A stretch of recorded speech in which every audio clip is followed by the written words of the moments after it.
Bonjour à tous et bienvenue sur cette chaîne. Aujourd'hui, nous allons analyser la récente polémique géopolitique provoquée par nul autre que le président français Emmanuel Macron. Hier, le président Macron a prononcé un discours qui a suscité de vives réactions. Il a critiqué les dirigeants africains, les accusant d'ingratitude envers la France pour ses contributions au cours des 200 dernières années. Une prise de position audacieuse, n'est-ce pas? Analysons cela de plus près. Tout d'abord, les propos d'Emmanuel Macron abordent une histoire longue et douloureuse.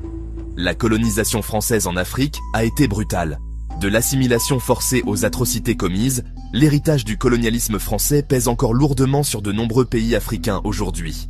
Ainsi, lorsque M. Macron insinue que l'Afrique a une dette envers la France, c'est faire preuve, au minimum, d'une certaine méconnaissance historique. Sur le plan économique, la France a effectivement investi des milliards dans le développement de l'Afrique. En 2020, l'Afrique a reçu environ 2,9 milliards d'euros d'aide française. M. Macron a souligné cet aspect, ainsi que le soutien militaire français, arguant que de nombreux pays du Sahel seraient en difficulté sans l'intervention française. Mais s'agit-il d'aide ou d'une forme de contrôle économique? C'est la question qui se pose. Les réactions des dirigeants africains ont été rapides et fermes.